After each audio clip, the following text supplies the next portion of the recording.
Bom dia, eu sou Tamires Reis, mãe que luta por justiça pela sua filha. Hoje estamos aqui em mais um episódio do nosso canal com a nossa convidada Fabiana Eloy para falar um pouco sobre o tema Como falar sobre sexualidade para crianças e adolescentes neurodivergentes. Fabiana é analista nos estudos de gênero e diversidade da Universidade Federal da Bahia, especialista em psicopedagogia institucional, educação inclusiva e docência do ensino superior, coordenadora do Atipicidades, Centro Palmares, coordenadora de mobilização do MMS Ginga, Movimento de Mulheres do Subúrbio. Ativista dos direitos humanos, feminista interseccional e mãe atípica. Fabiana, muito obrigada pela sua presença. Fique à vontade, seja muito bem-vinda. Eu que agradeço, Tamires, né? Falo aqui representando as mães atípicas, né? Nem sempre a gente tem um espaço aberto para receber, né? Para falar sobre nossos filhos e nossas filhas, porque também existem muitas meninas, né? Dentro do espectro autista e outros transtornos, né? Bem, tô aqui. Certo. Então, assim, para que as pessoas entendam, eu sou fonoaudióloga, né, de formação, mas eu não atuo realmente com crianças e nem com crianças neurodivergentes. Então, só para que as pessoas possam entender um pouco sobre esse termo, esse conceito, porque a gente ouve muito crianças atípicas, né? E aí você trouxe o neurodivergente. Então, explica um pouquinho pra gente o que significa esses termos. Certo. O neurodivergente é toda aquela pessoa que tem no seu desenvolvimento neurológico algum transtorno, algum desvio, alguma que é diferente do padrão esperado pela sociedade, né? Vamos dizer assim. Então, está incluso aí o TDAH, o TOD, que é o transtorno opositor desafiador, sim, o TEA, que é o transtorno do espectro autista, está aí as síndromes também, né? E vários outros, né? Então é um termo mais amplo, vamos dizer assim, né? O atípico é a criança que não tem nenhum transtorno de desenvolvimento, né? Ela é típica. E atípica é justamente aquelas crianças que são diferentes, né? Entendi. No sentido do desenvolvimento mesmo. Entendi. Desenvolvimento cognitivo. Neurológico. Neurológico, perfeito. Eu trouxe aqui algumas perguntas prévias, tá? E aí você fique à vontade para responder e desenvolver do jeito que você se sentir melhor, tá bom? Então vamos lá. Quando a família deve introduzir o tema de sexualidade para seus filhos? Eu acredito que essa pergunta não é só para crianças e adolescentes neurodivergentes. É para todos, sabe? É um assunto que, como a gente já falou nos episódios anteriores, é um assunto que ainda é um tabu em muitas famílias, né? Muitas famílias não falam sobre sexualidade, sobre educação sexual com seus filhos. Ainda existe um quê de vergonha, um preconceito, né? E aí essas crianças e adolescentes aprendem da pior forma. Exatamente. Então, aprendem através de rede social, de internet. Hoje em dia, com a facilidade do acesso à internet, é ótimo para umas coisas e para outras nem tanto. Se não fosse a internet, né, a gente não estaria aqui nesse momento, eu não estaria tendo contato com pessoas incríveis como você, e as informações não estariam chegando a pessoas até fora do país. Eu recebo muitas mensagens de fora do país, a maioria brasileiros que moram fora, né? Então, assim, a internet tem o seu lado bom e o seu lado ruim. E quando se fala em sexualidade, é algo que realmente, se a gente não tiver uma educação prévia, domiciliar, né? Essas crianças chegam a esse mundo com essas informações deturpadas e acabam se tornando vítimas sem segurança. Exatamente. Até porque, Tamires, a gente precisa compreender que a sexualidade ela é inata do ser humano e nossas crianças elas estão inerentes no mundo. Então a gente tem que guiar os filhos para o mundo e não para a gente, né? Então, assim, é através de uma letra de música, é através da internet, como você falou, através de uma dança, é tudo muito hipersexualizado na nossa sociedade. Então as crianças, elas já são inseridas antes de serem inseridas, né, dentro do ventre da mãe, ela já está em contato com o ambiente que está o tempo todo, né, fornecendo informações, né, da sexualidade. Sim. Porque as pessoas elas têm um conceito errôneo de que falar sobre sexualidade é só falar sobre o ato sexual em si, e não é isso, né? Quando a gente fala sobre a higiene corporal, a gente está falando sobre sexualidade. Quando a gente fala, quando a gente ensina a nossa filha ou ao nosso filho a ter o cuidado com o colega, com a pessoa, né? E ter o cuidado também consigo, com o seu corpo, a gente está falando sobre sexualidade, né? Quando a gente fala de comportamentos, né? E as crianças, elas são como esponja, né? Elas aprendem tudo, elas aprendem com o que ouvem, com o que elas veem, né? E com as ações. Então, se nós reproduzimos, né, ações preconceituosas, ações ilícitas, né? Atos ilícitos, elas irão aprender. Então, assim, o que eu sempre pergunto aos pais, aos educadores e educadoras vocês preferem que seus filhos tenham informação de forma coerente e segura, ou vocês preferem que eles aprendam com a sociedade, com pessoas maldosas, maliciosas, né, com criminosos, né? Porque até em rede social tá tendo muito crime cibernético. Com certeza. Então, e as crianças estão muito atentas às tecnologias, né? E também com as relações interpessoais, né? Porque às vezes a família protege tanto, mas aí a criança vai ter que interagir de alguma forma, seja na escola, seja no parquinho.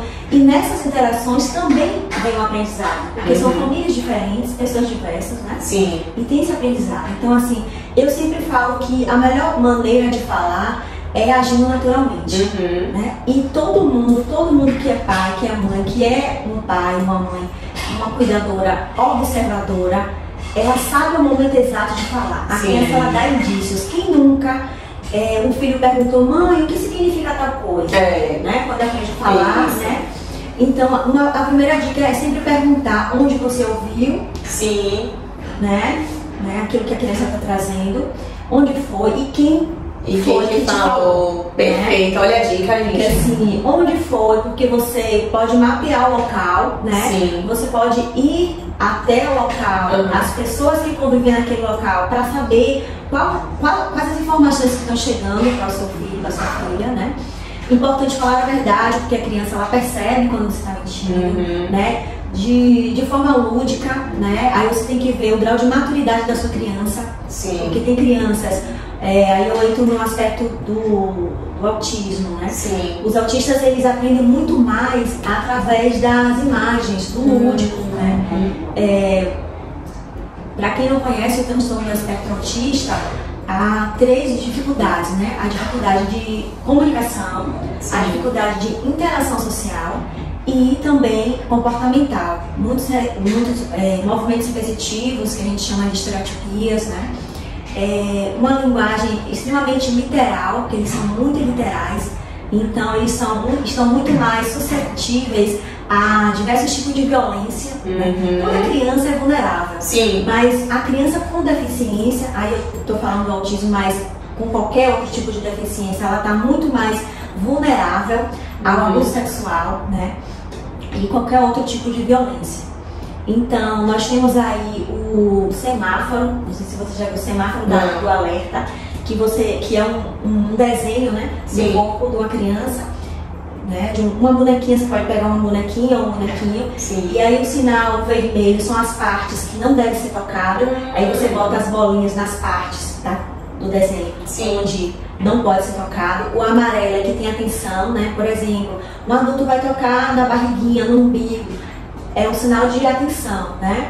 É algo que pode ser tocado, mas requer atenção, porque já fica mais próximo à parte íntima. Então, falar com sua filha, com seu filho, que só quem pode tocar na sua parte íntima são pessoas do seu convívio, são pessoas que estão dentro da sua casa, são pessoas que você confia, né? E que o toque é diferente, né? É um toque diferente. Não é um toque que lhe cause constrangimento, não é um toque que lhe cause dor, não é um toque ameaçador, que venha com autoridade, com agressividade, né, com imposição, né? Então, o que é imposição? A criança, ela vai perceber o que é, né? Através das ações, como eu te falei. Então, é importante, como eu estava sinalizando, o semáforo, aí tem o verde, que é o beijinho no rosto, né? Você pode falar com seu filho que você pode beijar no rosto da sua coleguinha, mas o menino, por exemplo, ele não pode beijar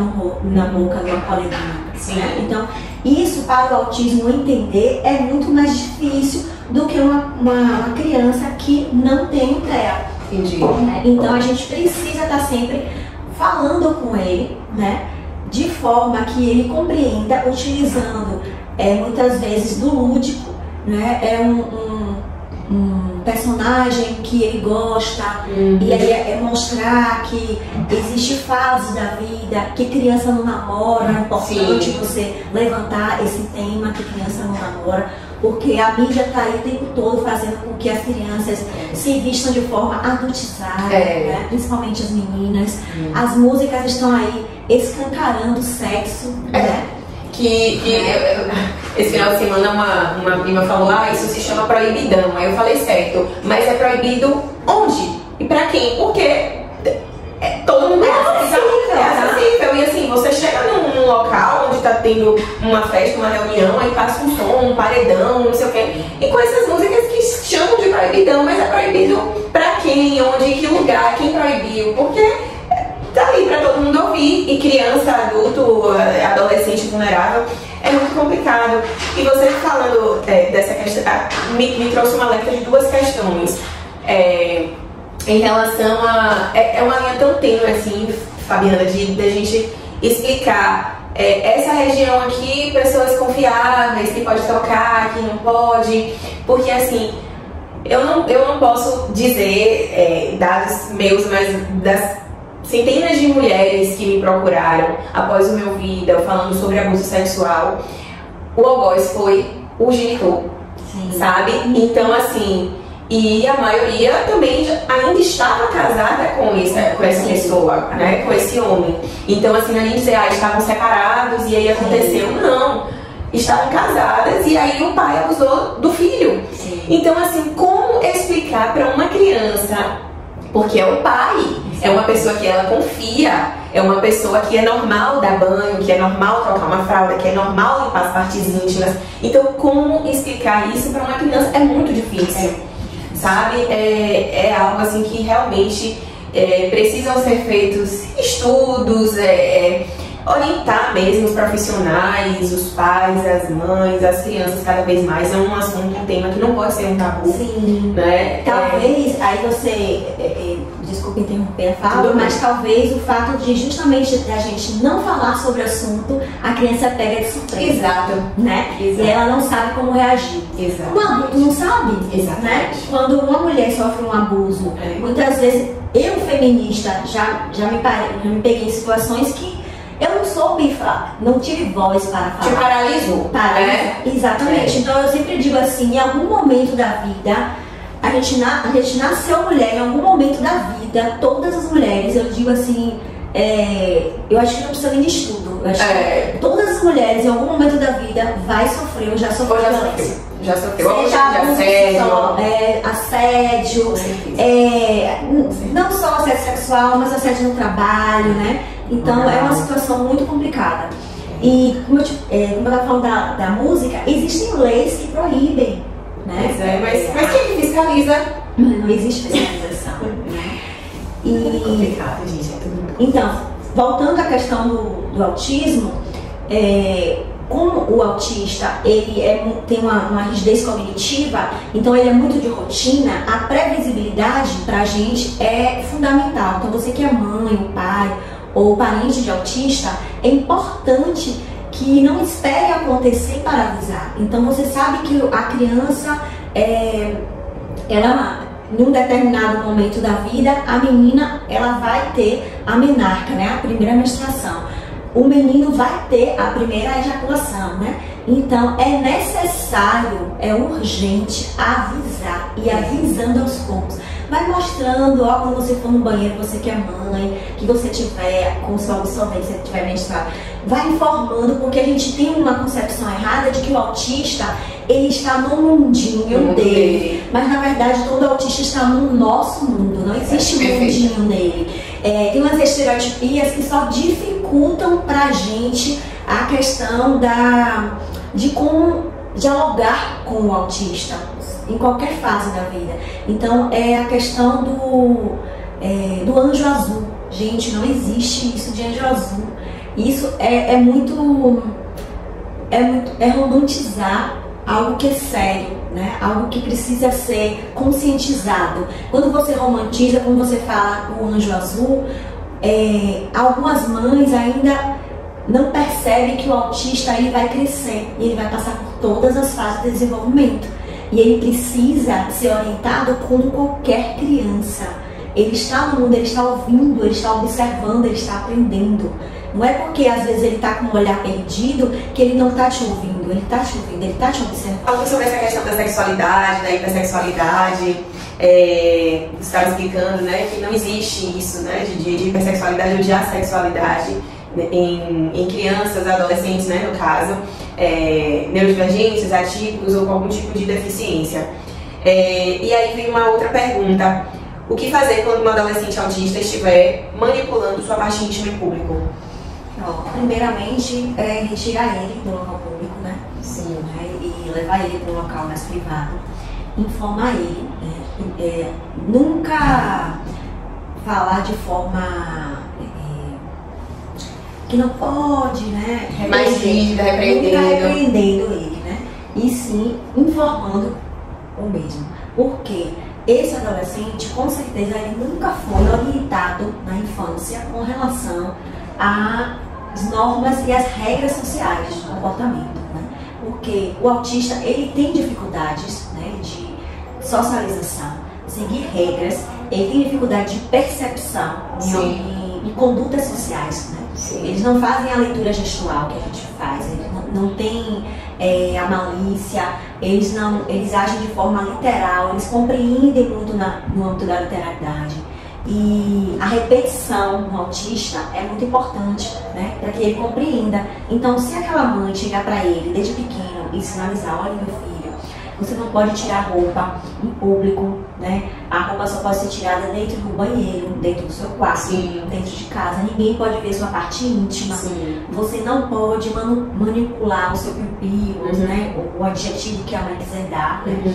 A parte genitália, você não pode fazer. Até porque, gente, a masturbação feminina ou masculina é algo prazeroso, é natural, e a gente precisa falar sobre essas questões para os nossos filhos e filhas, né? A gente precisa conscientizar, independente da pessoa ou da criança ter ou não algum transtorno, alguma deficiência. É necessário falar sobre essas questões, né?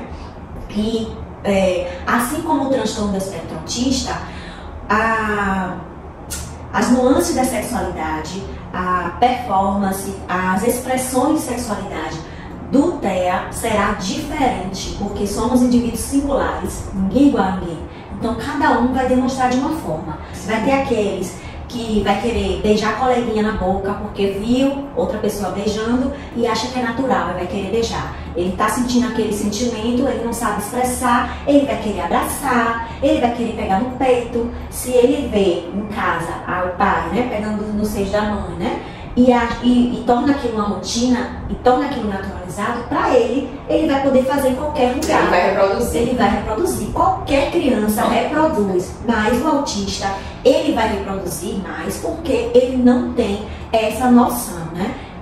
Uma criança que não tem um transtorno, você fala uma vez com ela e ela aprende, ó, não é para fazer. Mas no autista não, você tem que falar e repetir diversas vezes e mostrar através de ações. Pegar ele, levar para o banheiro, falar que só pode aqui, né? O xixi tem que se fazer aqui, não pode ser feito na rua. E trazer o lúdico, né? E trazer o lúdico, né? Quanto menor for, mais ludicidade precisa, né? E quanto maior for o nível de suporte que ele precisa, mais ele vai precisar ser orientado, porque nós temos 3 níveis de suporte do autismo, né? O nível 1, que é aquele autista que não precisa de muito suporte, sim, porque ele já tem uma independência, né? Ele já é um autista de forma funcional, né? Ele já consegue vestir a roupa, ele fala, ele se comunica, ele tem as dificuldades dele, sim, porque todo autista tem suas dificuldades comportamental, de relacionamento, né? Muitos têm questões sensoriais, né? Um som mais alto incomoda, uma textura, sim, preferência de cores na hora de comer, né? Tem várias questões que, se eu for parar para falar aqui, a gente vai passar uma tarde inteira e não vai dar conta, né? Então, E o nível 2, né, é aquele nível que vai precisar de um suporte ainda maior. O nível 1, como você estava comentando previamente, provavelmente são os níveis que esses atores, às vezes, estão tendo diagnóstico tardio agora, né? Exatamente. Provavelmente passou a vida inteira passando por vários perrengues, né? Querendo se enquadrar nos grupos sociais, né? E sem conseguir, tendo as crises, né? Porque às vezes é uma crise porque um barulho incomoda demais, é uma crise porque ele não está conseguindo dar conta da ansiedade para apresentar um trabalho, né? É uma crise porque não entendeu uma piada do colega e foi hostilizada no ambiente de trabalho. Muitas vezes as mulheres são compreendidas como bobas, são alvos fáceis também de pessoas que gostam de aplicar golpes, né? Que é aquela pessoa que está sempre caindo em golpe, com certeza ela deve ter um transtorno ali de desenvolvimento. Porque não é porque ela queira que ela é boba, é porque ela realmente tem uma dificuldade de compreensão, né? Sim. De fazer essa leitura gestual, de perceber quando a pessoa é maliciosa, de perceber que algo está errado ali naquela situação, né? Sim. E o nível 3, geralmente, é aquele autista que não está falando ainda, né? Tem muitas dificuldades motoras, né? E precisam de um nível de suporte ainda maior. Mas é importante dizer, tanto para os pais, os familiares e as pessoas que acompanham, para não desistir, porque estudos mostram que eles evoluem sim, porque antes tinha aquela noção de que chegou a determinada idade, não tem mais o que fazer, né? Mas isso aí já caiu por terra, né? Não sou cientista, mas tenho estudado sobre o assunto e vocês podem pesquisar, e realmente pessoas que começaram a falar agora, já na idade adulta, né? Que nunca falaram.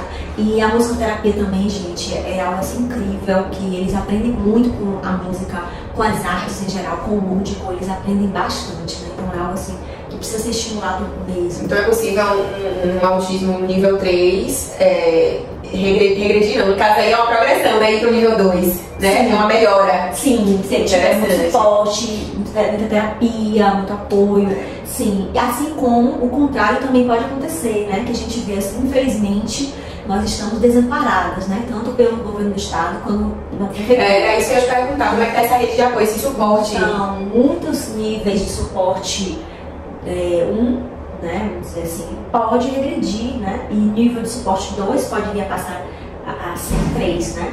Por falta de terapia, falta de medicamentos, falta de apoio, falta de rede de apoio, né? Geralmente a família autista, ela não tem muita rede de apoio, né? A grande maioria são mães solo, né? Que os companheiros não dão conta quando descobrem que o filho tem alguma deficiência, né? Então, eu parabenizo, tem muitos pais também que são pais de autistas solo, né? Que perderam suas esposas, ou que as esposas também não deram conta, surtaram. Tem muita mãe, gente, tentando suicídio, e é importante a gente falar que é um tema muito grave, né? E que a gente não toca muito no assunto, mas é um mês que a gente Sim, é um mês. Então, a carga muito pesada é comparada à pressão da família de autista, é comparada à pressão de um soldado na guerra. Nossa, gente, Isso é sobre isso, né? Que é comparado, porque é o tempo todo recebendo negativa, é o tempo todo correndo atrás para que o filho ou a filha tenha dignidade, né? De viver mesmo, de caminhar, de falar, de estudar, de frequentar a escola, né? Falta de preparo nas escolas, falta... É uma pergunta também que eu anotei aqui. As escolas, como é que estão, assim, o suporte, como é que acontece o suporte da escola frente a uma criança autista? É necessário ter auxiliares extras ou profissionais capacitados? Porque a gente entende que o desenvolvimento, né, deles não acompanha o de uma criança atípica, né? Então é preciso ser dada uma atenção para essa criança. Então, como é que acontece isso dentro da sala de aula? Então, tem o auxiliar de desenvolvimento individual, né? Que é de responsabilidade escolar, né? Então toda escola tem que ter? Exatamente, né? E principalmente infantil, porque em creche, né? Porque tem criança que não desfraldou ainda. Sim. E precisa de suporte para levar ao banheiro, né? Tem criança que não fala, não é oralizada, se comunica através de gestos, né? E precisa desse suporte, né? Porque a criança que fala vai dizer para ela que quer ir no banheiro. mas é que não fala, né? Ela pode pegar um pintinho, sinalizar que quer ir pro banheiro, mas muitas vezes não sabe nem expressar, então precisa desse profissional, né? E além das adaptações curriculares, que é algo assim extremamente importante para os nossos filhos, né?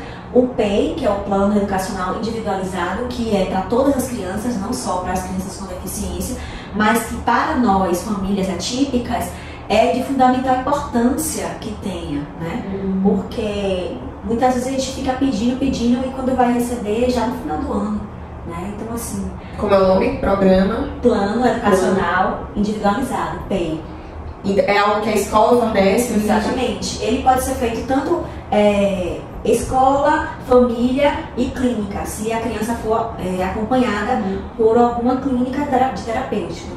Porque, na verdade, essa troca que vai fazer com que a criança ou o adolescente desenvolva, né? Essa troca escola, família e atendimento terapêutico é muito importante, porque muitas vezes a criança tem uma... Vou dar um exemplo, né? Meu filho, ele falou abacaxi de forma funcional. O que é de forma funcional? Ele pegou a fruta abacaxi, reconheceu que ali era a fruta abacaxi e falou abacaxi, né? Ele pode reconhecer o abacaxi, a fruta, como nos livros o desenho do abacaxi, né? Então, aí isso é de forma funcional. Mas ele tem que replicar esse conhecimento em todos os ambientes. Se ele não fala na escola, se ele não reconhece o abacaxi na escola, alguma coisa, né, não está funcionando.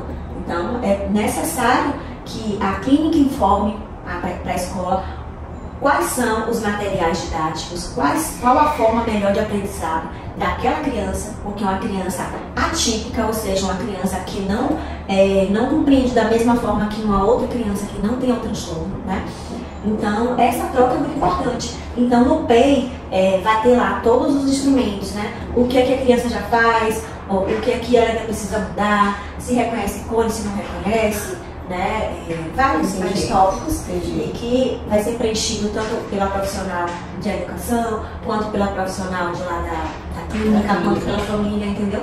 Então, uma ajuda a outra a melhorar esse plano, né? Porque o plano, a gente sabe que o autismo, assim como o transtorno opositor desafiador, assim como o TDAH, assim como outras síndromes e outros transtornos, é algo muito novo na nossa sociedade. Então a gente precisa conhecer, levar o conhecimento e fortalecer essa rede de apoio para as famílias, né?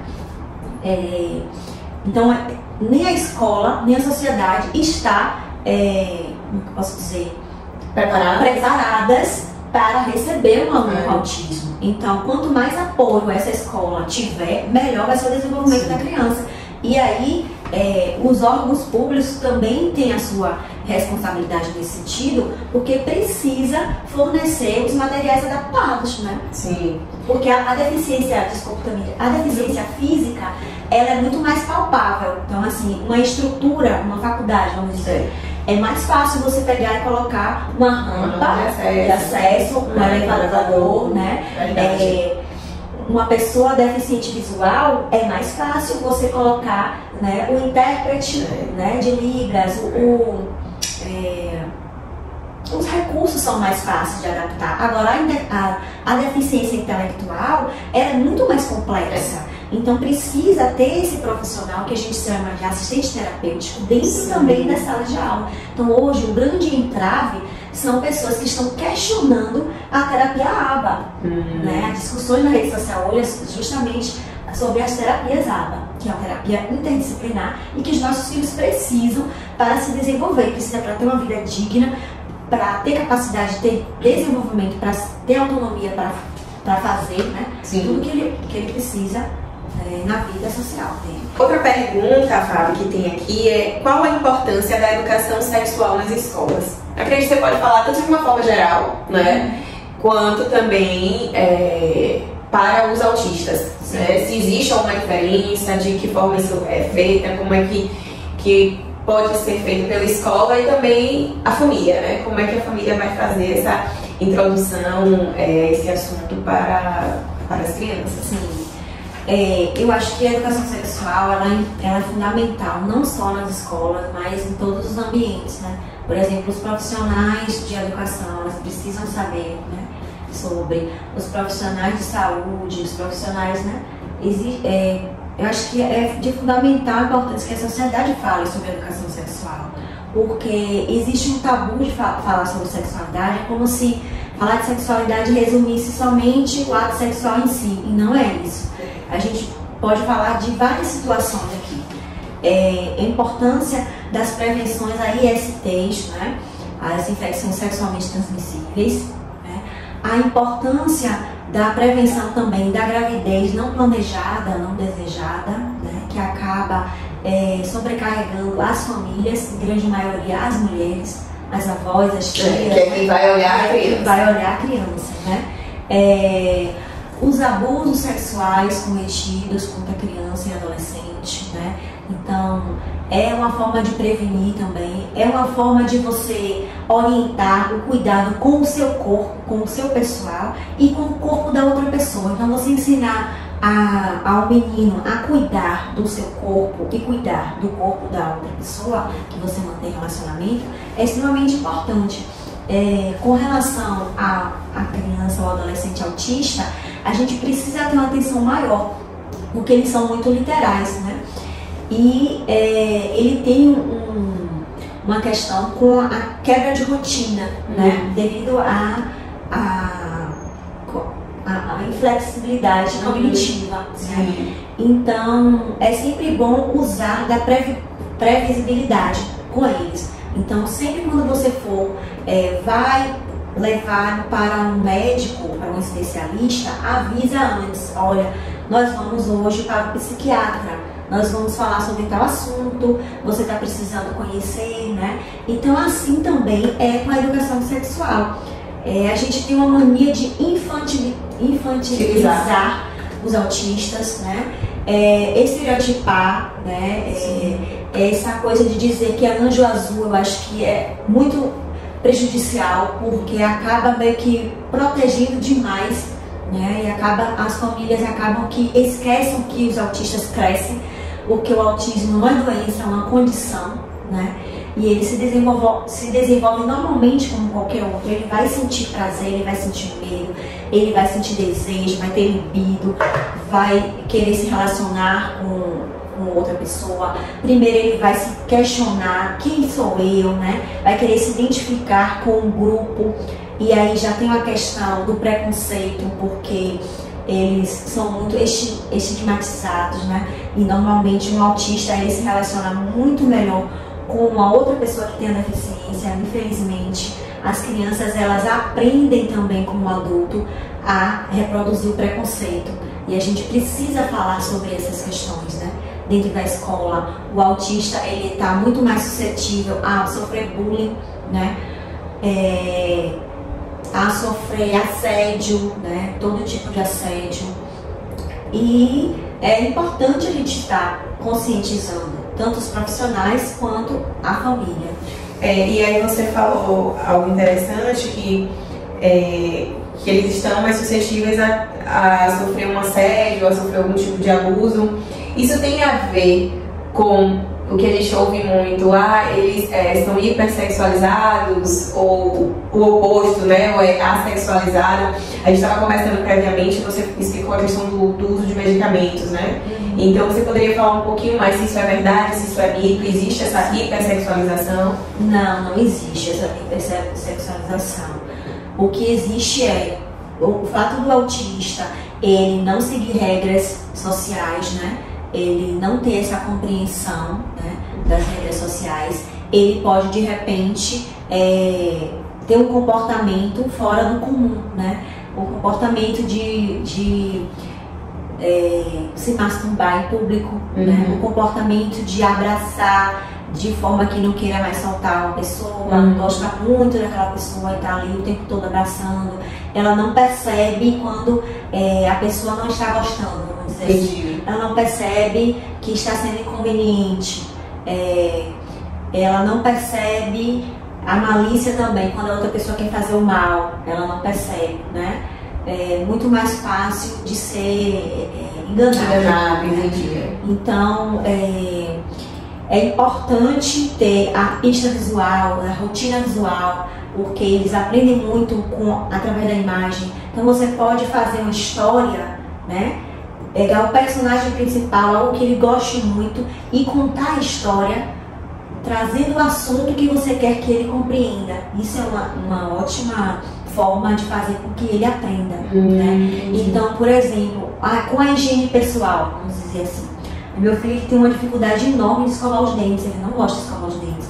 Então, a terapeuta já sinalizou, ele gosta muito de bichos, né? Então, ele ganhou um tubarão. Sim. E o tubarão, ele abre e fecha a boca e tem aquela boca grande. Sim. E aí, pega e mãe a escova, escove os dentes do tubarão e mostra ele, faça na frente dele, faça primeiro, depois faz para ele fazer, até chegar a fazer nele. Tem todo esse percurso, né, que a gente tem que fazer, né? Uma boneca, né, a menina vai dar a frutinha para a boneca, então eles têm muita dificuldade de comer frutas, às vezes por causa da textura, às vezes por causa da cor, que tem uns que tem seletividade com cor, né? Só come determinadas frutas de cor vermelha, por exemplo, não come nada amarelo, não come nada verde, né? Tem essas questões também. Então, é muito difícil, mas tudo é possível através das terapias, tudo é possível através da comunicação alternativa, né? Tudo é possível através de uma rede de apoio ampliada, fortalecida, informatizada, né? Informada sobre o assunto, sobre o tema, né? E a educação sexual é importante para qualquer criança e qualquer adolescente. O adolescente, ele precisa saber que quando ele vai passar pela fase da puberdade, ele vai ter espinhas que podem surgir com o aumento da oleosidade na pele. Você falou da menstruação também. Isso. A voz do menino tende a engrossar, né? Os seios da menina tendem a crescer, né? São mudanças que para qualquer adolescente já é conflituoso. Imagina para um autista. O que é uma espinha para um autista? Ele nunca viu aquilo no rosto e ele vai ver. Aquilo ali pode gerar uma crise.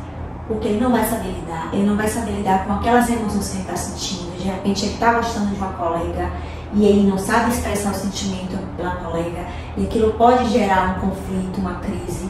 E ele precisa ter especialistas, ele precisa ser acompanhado por um psicólogo, ele precisa ser acompanhado por um psiquiatra infanto-juvenil, ele precisa ser acompanhado por um terapeuta ocupacional, né?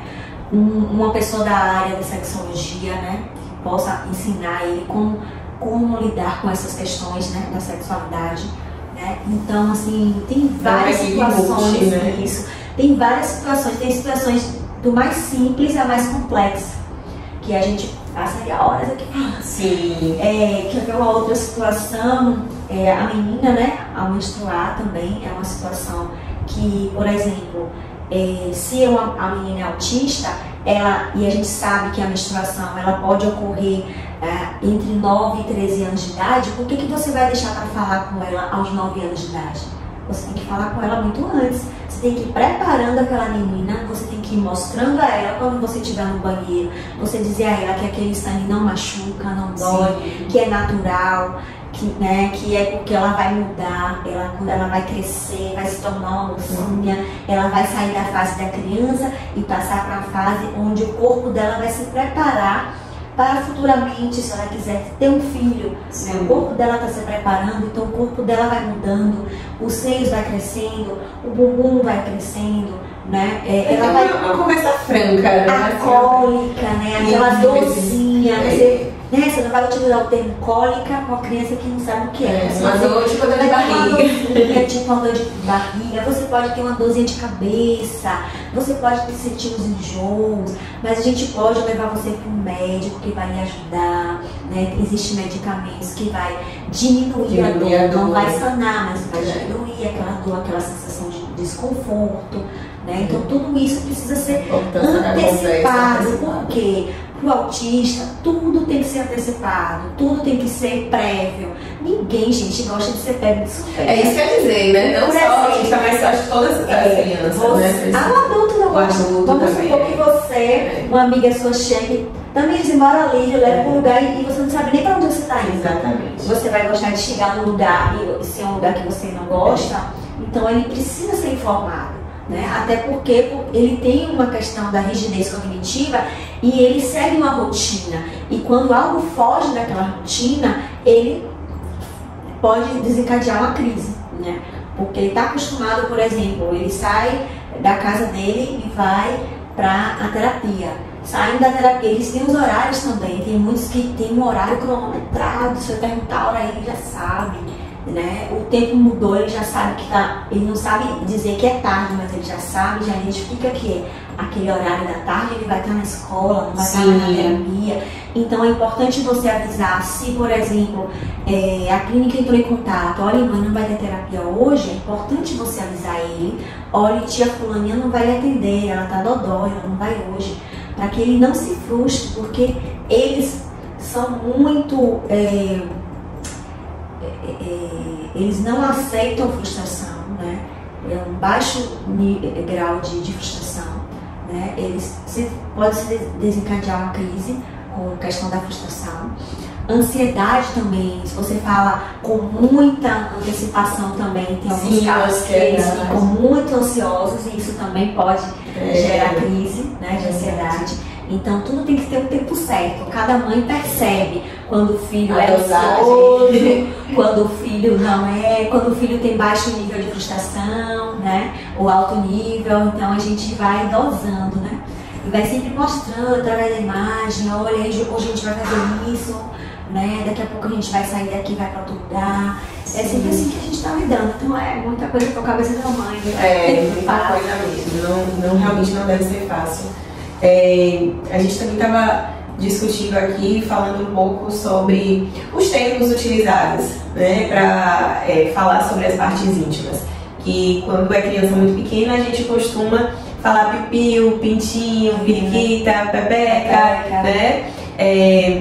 E aí, trazendo isso mais para a parte do abuso sexual, né, infantil, do estupro de vulnerável, enfim, eu tive contato com um caso, né, em que uma criança falou na escuta especializada que colocou o pintinho na boca, né, que colocou o pintinho de fulano na boca.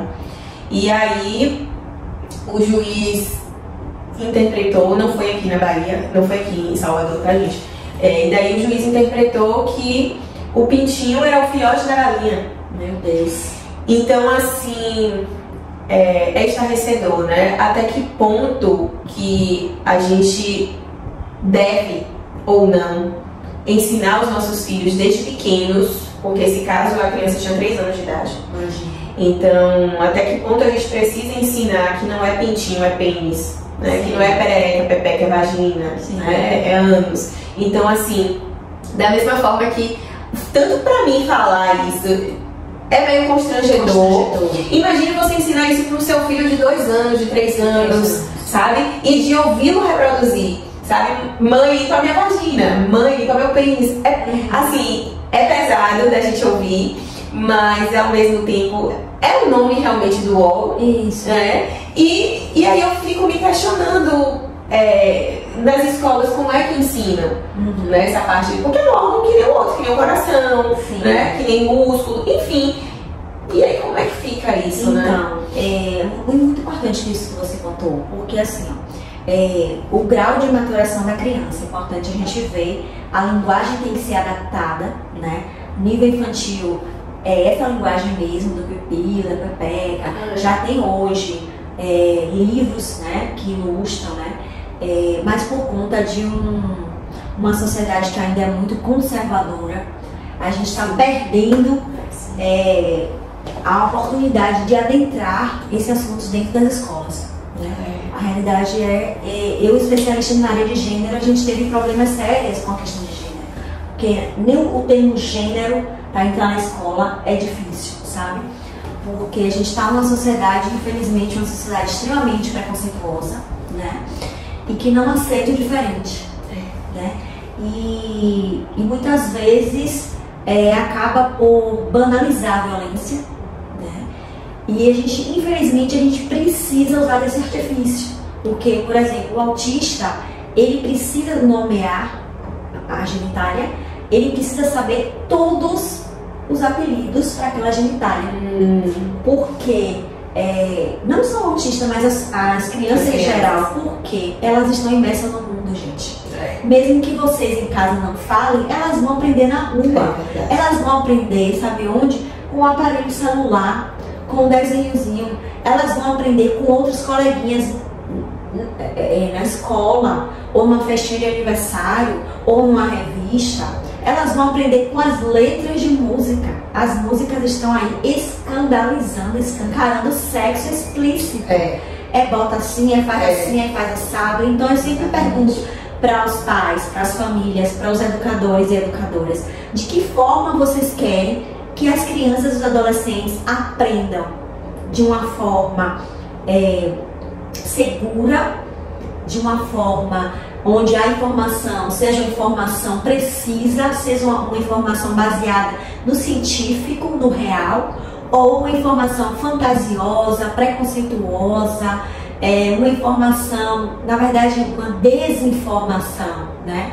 Que colocam essas crianças em vulnerabilidade.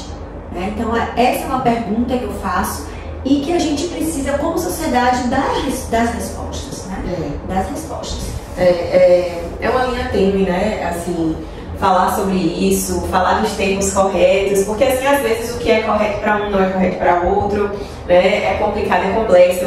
Da mesma forma que se uma criança de 2, 3 anos chegar perante um estudo especializado, um depoimento especial, e falar: fulano mexeu na minha vagina, eu acredito que o juiz também vai dizer uma leitura errônea. Uma criança nessa idade não vai falar isso. Foi a mãe que ensinou, a mãe ensinou. Porque não é comum uma criança nessa idade usar os nomes corretos, né? E sim falar de uma forma mais lúdica mesmo. Então, é complexo falar sobre isso. Realmente a gente precisa discutir cada vez mais sobre o assunto, sobre o tema e trazer diversas perspectivas, né? Que tem as crianças atípicas, neurodivergentes e as minhas altas habilidades, que é o que o povo chamava antes de superdotação, superdotada. Então essa pessoa de altas habilidades é muito difícil a pessoa estar numa sala adaptada para ela, numa escola, né, com o currículo adaptado para ela, porque ela vai estar muitas vezes em um assunto que ela vai estar muito na frente, sabe?